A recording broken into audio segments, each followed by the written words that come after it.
Hello भाई, मैं हूँ पीयूष यादव। आज जो हम वीडियो में बात करने वाले हैं वो है बुलेट स्टैंडर्ड BS4 या फिर क्लासिक कोई भी बुलेट की बाइक BS4 BS6 में जो प्रॉब्लम आती है कि बार बार बैटरी ड्रेन हो जाती है, डाउन हो जाती है, स्टार्ट नहीं होती है। आज हम उसी बारे में बात करेंगे। ये जो बाइक है ये है बुलेट BS4 स्टैंडर्ड 2018 मॉडल। इसके अंदर जो अभी प्रॉब्लम हो चुकी है वो ये है कि इसके अंदर कोई भी लाइट नहीं आ रही है, ना एमीटर में कुछ भी शोर है, नीडल ना माइनस में जा रही है ना प्लस में जा रही है। कोई भी हॉर्न इंडिकेटर कुछ भी काम नहीं कर रहा है, कोई लाइट ही नहीं आ रही है मीटर में। और ये पिछले सिर्फ 7 दिन से खड़ी हुई थी, 7 दिन में स्टार्ट नहीं हुई एक बार भी। और आज जब इसको स्टार्ट करने की कोशिश करी तो इसमें कोई लाइट नहीं आ रही।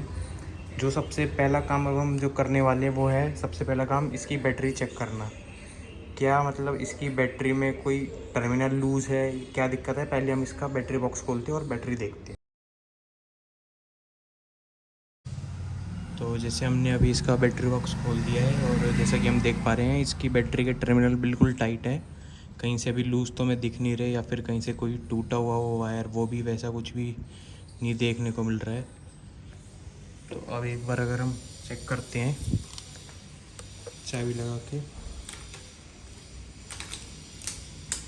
तो अब भी कोई हलचल है ही नहीं। तो हम एक बार इसकी बैटरी को बाहर निकालते हैं और अभी मैं एक काम करता हूँ, मैं स्कूटी में से जो है स्कूटी की बैटरी निकालता हूँ और स्कूटी की बैटरी इसमें लगा के देखता हूँ। और बैटरी जैसा कि दिख रहा है कि अभी बिल्कुल नई की नई है, वारंटी में भी है, लेकिन बैटरी में कोई दिक्कत है ही नहीं। कहीं ना कहीं बाइक की या तो वायरिंग में या कहीं और फ्यूज़ वगैरह में, या फिर हो सकता है कि चार्जर में कहीं प्रॉब्लम है। एक एक करके हम लोग देखते हैं क्या दिक्कत हो सकती है। बैटरी की अभी देख लिए, अब स्कूटी की बैटरी में फटाफट खोलता हूँ और इसको यहाँ से हटाता हूँ। तो बाइक की बैटरी मैं बाहर निकाल चुका हूँ, ये रही बाइक की बैटरी। अब पहले मैं स्कूटी की बैटरी बाहर निकाल लेता हूँ, उसके बाद इसको टेस्ट करेंगे इसके दोनों टर्मिनल्स को मिला के कि बिल्कुल ही बैटरी में जान नहीं है या थोड़ी बहुत चार्जिंग है।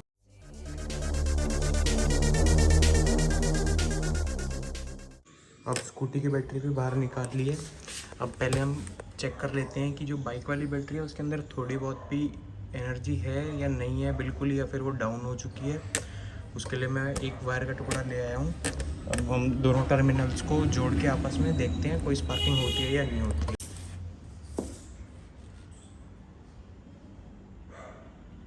जैसा कि देख रहे हो कोई स्पार्किंग नहीं हो रही है, इसका मतलब बिल्कुल भी एनर्जी इसके अंदर नहीं है। और अब स्कूटी वाली बैटरी हम देखते हैं इसी जगह, ये देखो इसमें स्पार्किंग हो रही है, इसका मतलब इसमें है, लेकिन वो बिल्कुल ही डेड हो चुकी है।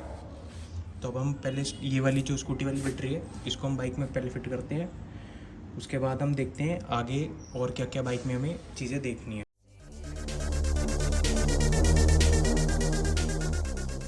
तो अब स्कूटी वाली बैटरी हमने बाइक में फिट कर दी है। अब हम देखते हैं कि अब भी इसके अंदर करंट आता है या अब भी नहीं आ रहा है।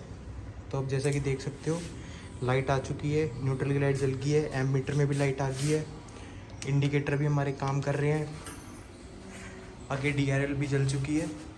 तो अब देखते हैं स्टार्ट करके इसको।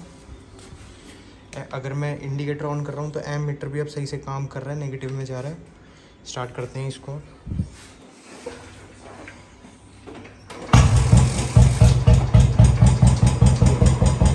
तो बाइक हो चुकी है पहले ही किक में स्टार्ट। अब इसको थोड़ा पहले इंजन गर्म हो जाने देते हैं, कई दिन से खड़ी हुई थी, ऑयल नीचे बैठ गया होगा, इसलिए पूरे इंजन में एक बार वो रमा हो जाए, फिर आगे का हम देखते हैं, एक्सीलेटर वगैरह करके देखेंगे। अभी तक तो एमीटर जो है वो बीच में ही है, ना नेगेटिव जा रही है ना पॉजिटिव।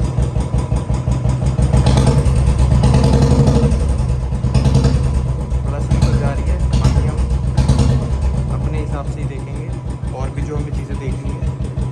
तो अब हम बाइक को करते हैं बंद और बाकी चीज़ देखते हैं। पहले बैटरी तो हमने चेक कर ली है, अब दूसरा स्टेप होएगा, हम इसके फ्यूज़ बॉक्स में सारे फ्यूज़ चेक करेंगे कि सही हैं या फिर ख़राब हैं। तो हम पहले इसका फ्यूज़ बॉक्स खोलते हैं।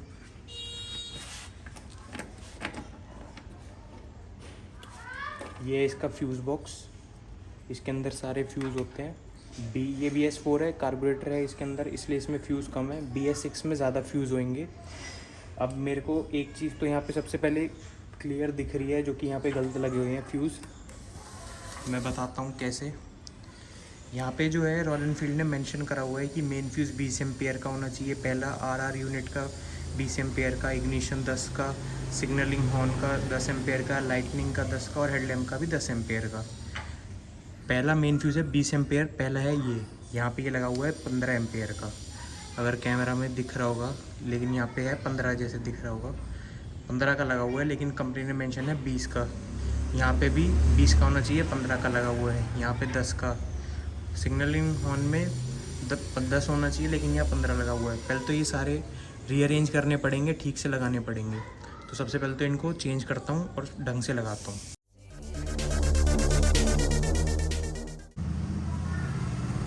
ये वाला फ्यूज़ की तो काफ़ी ज़्यादा हालत ख़राब ही है, ये तो टूटा भी पड़ा है, जैसा कि दिख रहा होगा, ये तो फेंकना ही पड़ेगा। और बाकी जो ये वाला फ्यूज़ है, ये वाला स्पेयर फ्यूज़ है, अगर इसमें से कोई भी ख़राब हो जाए तो ये यहाँ लगा सकते हैं। तो पहले तो मैं यहाँ इसके अकॉर्डिंगली पहले सेट कर देता हूँ। मैंने यहाँ पे चारों 10 एम्पेयर के फ्यूज़ लगा दिए हैं, क्योंकि यहाँ पे मेंशन्ड है कि नीचे के चारों फ्यूज़ 10 एम्पेयर के हैं। और अब 20 एम्पेयर के फ्यूज़ लगाने हैं, लेकिन 20 एम्पेयर का मेरे पास एक ही है फ्यूज़ पेयर में, इसलिए अब मैं एक 20 का लगा दूँगा और एक 15 एम्पेयर का लगा दूँगा। जब भी मैं मार्केट जाऊँगा तो मैं 20 एम्पेयर का फ्यूज़ ला के 15 वाले को उससे रिप्लेस कर दूँगा।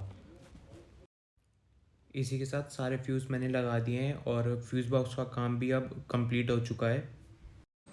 फ्यूज़ बॉक्स भी अब हमने चेक कर लिया है। अब जो तीसरा पॉइंट है वो है हमारा चार्जर के रिलेटेड। उसके लिए अब हम चले जाते हैं मैग्नेटिक कॉइल के पास। तो इंजन में जो है यहाँ पे एक मैग्नेटिक कॉइल लगी हुई होती है, जो कि एसी करंट जो है प्रोड्यूस करती है। वो एसी करंट जो है वो रेक्टिफायर में जाता है। रेक्टिफायर जो होता है वो एक चार्जर होता है, बैटरी जो चार्ज करता है उसको रेक्टिफायर बोलते हैं, और वो यहाँ सीट के नीचे लगा हुआ होता है। तो यहाँ से करंट जाता है रेक्टिफायर के अंदर, और फिर रेक्टिफायर उसको एसी से डीसी में कन्वर्ट करता है और बैटरी को चार्ज करता है। जो हमने फ्यूज़ बॉक्स में जो आरआर यूनिट का जो फ्यूज़ देखा था 20 एम्पेयर का, वो उसी का था, लेकिन वहाँ 15 का लगाया है अभी मैंने, क्योंकि मेरे पे 20 का एक्स्ट्रा था नहीं।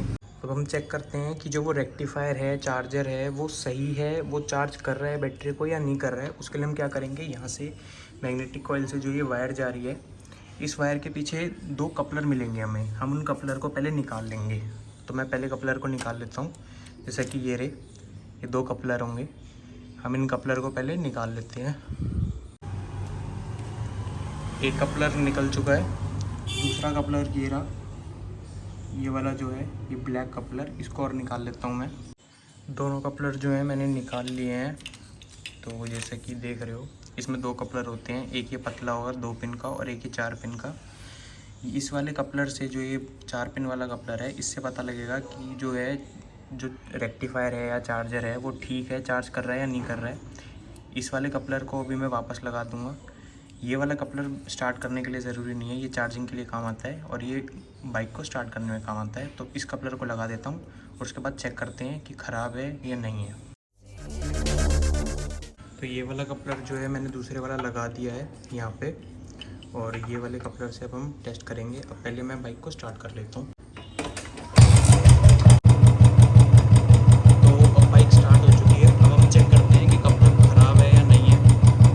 उसके लिए मैं ये वायर ले आया हूँ। अब हम चारों पिन्स में एक एक बार इसको लगा के और हम इसको अर्थिंग दे के देखेंगे। अगर कोई स्पार्किंग होती है, इसका मतलब कपलर और जो चार्जर है वो सही है।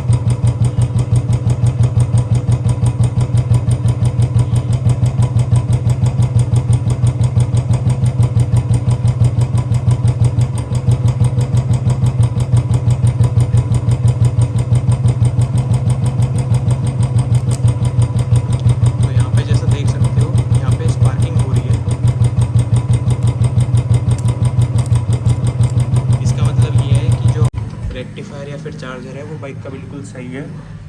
तो अब मैं इसको लगा देता हूँ वापस से। तो मैंने दोनों कपलर फिट कर दिए हैं फाइनली, और हाथों की हालत कुछ ज़्यादा ही ख़राब हो चुकी है। तीनों में से कोई भी एक दिक्कत होगी तो बैटरी चार्ज नहीं होगी, और जो है ड्रेन की प्रॉब्लम, जो बैटरी ड्रेन होएगी वो बार बार होती रहेगी। ये प्रॉब्लम हमें देखने को बार बार मिलेगी। मेरे केस में जो था वो यहाँ पे स्पार्क आ गया था, इसका मतलब जो रेक्टिफायर है वो बिल्कुल सही था। अगर यहाँ पे स्पार्क नहीं आता है तो रेक्टिफायर चेंज करना पड़ेगा। तो अब मेरी बाइक तो स्टार्ट हो चुकी है और बाकी जो ये बैटरी है इसको या तो मैं चार्जिंग के लिए दूँगा या फिर मैं इस वाली बैटरी की मदद से जम स्टार्ट कर लूँगा। बाकी अगर आपकी बाइक में भी सेम प्रॉब्लम आ रही है, बुलेट में, BS4 में, BS6 में, तो हो सकता है 99% जो है वो यही प्रॉब्लम हो सकती है। तो ये 3 चीज़ें आप चेक कर लें और ख़ुद ही घर पे भी हम लोग इसका सॉल्यूशन निकाल सकते हैं, ठीक कर सकते हैं। इतनी कोई बड़ी चीज़ नहीं है ये। बाकी अगर वीडियो पसंद आई हो तो लाइक करें, चैनल को सब्सक्राइब कर दें। Thank you so much for watching, bye.